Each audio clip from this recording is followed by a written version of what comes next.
bon, nous sommes toujours à l'affût et de tout le temps. Bon, peut-être actuellement nous sommes dans une période un peu spéciale où l'approche de la Tabaski, les gens profitent de cette fête pour mettre en vente des produits périmés. Mais nous, de toute façon, de tout le temps, là, à chaque fois, dans le but de protéger les populations, nous avons toujours œuvré dans ce sens. Et vous avez vu l'importante quantité de produits qu'on a saisis, hein, même avant cette période, et durant cette période aussi, nous avons saisi beaucoup. Chaque fois que nos équipes sortent, ils viennent avec une quantité importante de produits périmés qui viennent des commerces, des étals et autres là.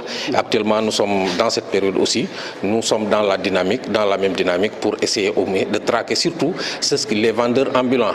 Actuellement, il y en a beaucoup, les vendeurs ambulants et les tabliers, qui profitent de cette occasion aussi pour écouler certaines denrées périmées qui sont impropres à la consommation et qui sont dangereuses pour la santé des populations. Donc, oui, effectivement, il y en a certains même qui mélangent par exemple les produits périmés et des produits non périmés. Hein. Ils les mélangent, ils font le mélange pour essayer de dissimuler les produits périmés. Ils prennent par exemple un produit qui a une bonne date, dissimulé dans plusieurs produits dont la date est expirée.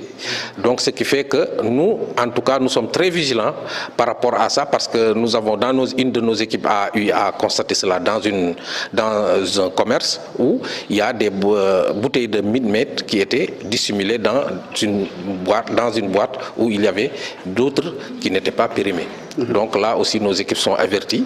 Je pense qu'ils sillonnent les marchés et les étals pour essayer de démasquer ces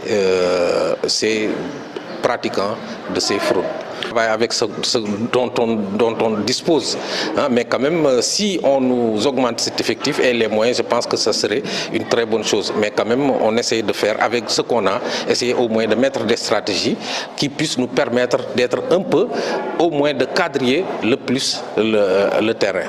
Moi, à chaque fois, ils payent des contraventions parce qu'ils disent que les produits périmés, chaque produit périmé conquis, il y a l'amende qui va de 9 000 à 18 000 francs. Même, il y a prévu un emprisonnement de 5 à 8 jours.